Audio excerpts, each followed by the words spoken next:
Welcome back to English from A to Z, English in Real Life. Today, we're going to talk about something that connects us all, travel dreams. You know, we all have that one place, that one adventure that's just calling our name.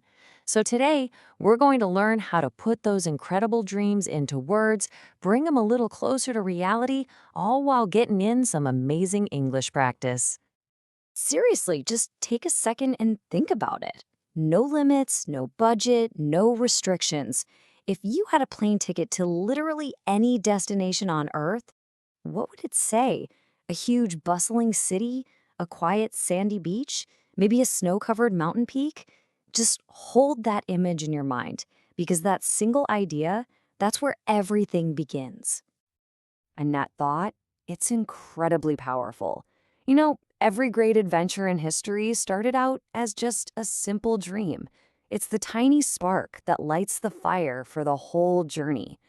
So today, we're going to give that dream of yours a voice in English. Okay, so let's dive right into this. Talking about our travel dreams isn't just a bit of fun, it's honestly one of the best ways to practice your English. Why? Because it gives you a real-life reason to use the language in a way that's super personal, emotional, and honestly, incredibly motivating. So, why is this such a game changer for your English practice? Well, it's not just about memorizing vocabulary. You get to play with some really key grammar, like the future tense and conditionals. You know, the difference between saying, one day I will go, and if I could go. But honestly, beyond all the grammar, it's about real human connection. When we share our dreams, we're sharing a piece of ourselves, and that's how we find common ground and build actual friendships. This right here, this really gets to the heart of it. When you start talking about the places that light you up and inspire you, you're actually showing people what you value, what makes you, well, you. It's the perfect way to get past the usual small talk and have much more meaningful conversations. All right, now let's get practical. How do you actually describe your dream destination? Well, to make someone really feel it, you have to paint a picture with your words. It's all about making your listener feel like they're standing right there beside you. So, let's take an example. Let's say your absolute dream is to visit Japan. How do you talk about it in a way that goes beyond just saying, I want to go to Japan? What's so cool here is using contrast to make your description pop. You can talk about the unique culture that's somehow both super modern and deeply traditional at the same time. You could describe the feeling of being in these crazy busy streets and then turning a corner and finding a completely peaceful garden.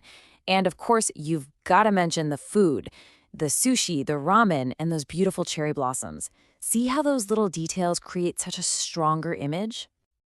Let's try another one, just to get the hang of it. Maybe your heart is set on Italy.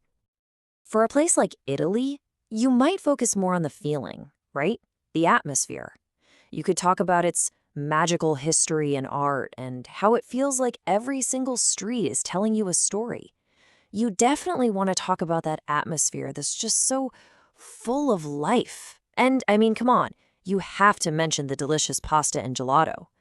These are the specific, vivid words that bring the dream to life for someone else. And hey, to introduce these ideas, you can use these beautiful, natural-sounding phrases. Instead of just a flat, I want to go, try something like, you know, I've always dreamed of visiting Italy. It just sounds so much more personal, so much more heartfelt, doesn't it? So the key is really to use a mix of all these techniques. Throw in some vivid adjectives, describe the actual things you'll do there, and really engage the senses. Talk about what you'll smell or hear.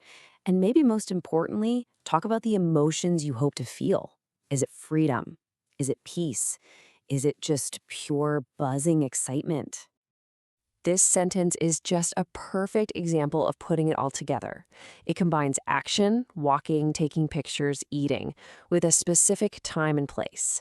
And starting with the phrase, I can imagine myself, wow, that's such a powerful way to show your dream, not just tell it. But we all know that travel is so much more than just seeing new places, right? The most profound part of any journey is often what happens inside of us.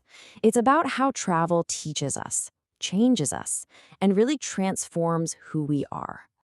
You know, a tourist might see the famous places and check them off a list, but a learner, someone who travels with an open heart and an open mind, gains so much more. You gain empathy for other cultures, you build this incredible confidence in your own abilities, and you come home with a completely new perspective on life. Oh man, travel is one of life's greatest teachers. When your train is 3 hours late and you miss your connection, you learn real patience and adaptability right on the spot. When you have to ask a total stranger for directions in English, you build a kind of confidence you just can't get from a textbook. You come away with more empathy, more gratitude, and this powerful sense of independence. It's a journey of self-discovery for sure. And that is so, so true for English learners. Traveling forces you to be brave with your language skills. It teaches you that connecting with someone is way more important than having perfect grammar. It's a great reminder that fluency is really about courage, not about perfection. So, when you're talking about the impact of travel on you, you can use simple but really powerful phrases just like these. They help you express that deeper meaning behind why you want to get out there and explore the world. Okay, dreaming is amazing. It's essential. But how do we turn that dream into an actual plane ticket? Let's talk about the steps to move from your imagination to a real, concrete itinerary. Here's a super simple 4-step plan. First, name your dream. I mean it. Say it out loud. I am going to Japan. That small act makes it feel so much more real. Second, start that travel fund. It doesn't matter how small it is. Just putting a little bit aside each week builds momentum. Third, practice the English you'll actually use. Learn how to order a coffee or ask for the check or find the train station. And fourth, and this is probably the most powerful step of all, set a date. A date turns that vague someday into a solid, achievable goal you can start working towards today. And this brings us to our final idea, and maybe the most important one. It's the idea that English is your real passport to the world. Your English skills aren't just some subject you study in school. They are a tool, a key. They open doors to friendship, to genuine human connection, and to a much deeper understanding of people from all over this planet. English is your bridge to the world. So, I want you to remember this. Whether we're talking about your journey to a new country or your journey to fluency in English, it all begins in exactly the same way, with one small step, one new word, or one single powerful dream. And I'll leave you with that question. Think about your goals, your dreams, and all the adventures that are just waiting for you out there. Where will your English skills take you? The possibilities, they are absolutely endless. Thank you for joining me today. Keep dreaming and keep on learning.